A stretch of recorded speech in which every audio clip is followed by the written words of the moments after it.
बाबा नीम करोली जी को संतों की उच्चतम परंपरा में गिना जाता है, जिन्होंने अपने आदर्शवादी और सेवाभावी जीवन शैली से अनगिनत लोगों को प्रेरित किया। उनकी सादगी, श्रद्धा और मानवता के प्रति समर्पण ने उन्हें एक अनूठे रूप में याद किया जाता है।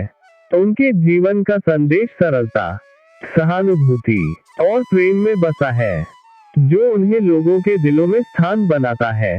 उन्होंने अपनी गहरी ध्यान भावना और सेवा के प्रति जाने जाते हैं, जो उन्हें एक अमूल्य गुरु और प्रेरणा स्रोत बनाता है।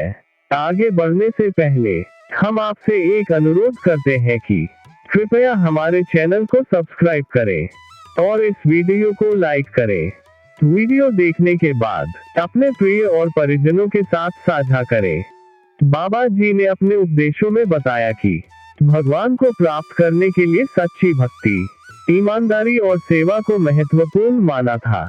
वे मानते थे कि यदि कोई व्यक्ति सच्ची भक्ति और सेवा के माध्यम से अपने जीवन को भगवान को समर्पित कर देता है, तो उसे भगवान अपने आसपास महसूस होते हैं। उनके अनुयायी उन्हीं मूल्यों को अपनाकर उनके उपास्य के साथ अत्यंत करीब आ सकते थे। भक्ति और सेवा को वे एक साधना के रूप में देखते थे, जो भगवान के समीप आने का मार्ग साफ करती थी। भगवान के घर में महसूस होने के लिए व्यक्ति को नेक कर्मों का पालन करना चाहिए। बाबा जी ने सिखाया कि भगवान का नाम जपना, ध्यान, संतों और गरीबों की सेवा करना उनके उपासना का महत्वपूर्ण हिस्सा है। नेक कर्मों के माध्यम से ही व्यक्ति अपने जीवन में उच्चतम स्तर की सांस्कृतिक और आध्यात्मिक संबंध स्थापित कर सकता है।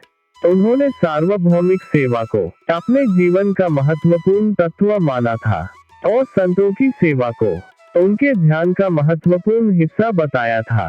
इसके जरिए बाबा जी मानते थे कि भगवान के निकटता में आने का सही मार्ग नेक कर्मों के माध्यम से ही साफ होता है।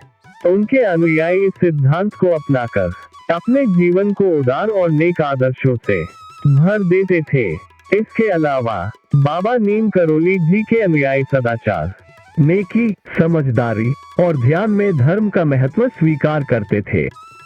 उन्होंने ये सिखाया कि संसार में शांति और सहानुभूति को बढ़ाने के लिए व्यक्ति को समाज सेवा, नेक कर्मों का पालन और अच्छे संस्कारों की ओर बढ़ना चाहिए। उनके अनुयायी समाज में नेकी और सहानुभूति को बढ़ाने के लिए प्रेरित होते थे, जिससे समाज में एकता और प्रेम की भावना उत्तेजित होती थी। उन्होंने ध्यान के माध्यम से ज्ञान और आध्यात्मिक उद्देश्यों को प्राप्त करने की महत्वपूर्णता को स्थापित किया था, जो उनके अनुयायियों को उच्च मानकों और आदर्शों की ओर ले जाता था। भगवान को अपने घर में बुलाने का मार्ग सिर्फ आत्मा के साथ संवाद का ही नहीं, बल्कि दूसरों के साथ भी नेक कर्मों के माध्यम से उनकी सेवा करके खुलता है। नेकी और सच्ची ईमानदारी से हर व्यक्ति अपने जीवन में भगवान की उपस्थिति को महसूस कर सकता है। बाबा नीम करोली जी ने सिखाया कि व्यक्ति को नेक कर्मों के माध्यम से अपने आसपास के लोगों की सेवा करनी चाहिए।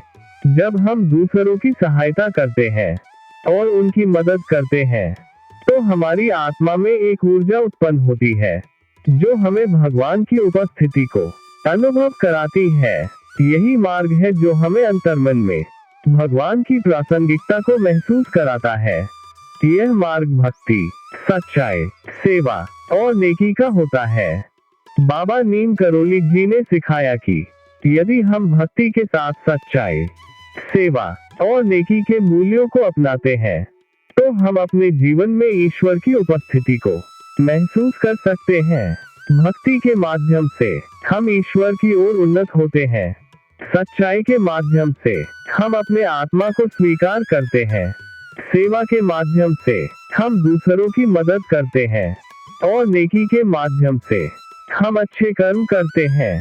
ये सभी मूल्य हमें ईश्वर के साथ एक संबंध स्थापित करने में सहायता करते हैं और हमें उसकी प्रासंगिकता को अनुभव करने में मदद करते हैं। जय बाबा जी।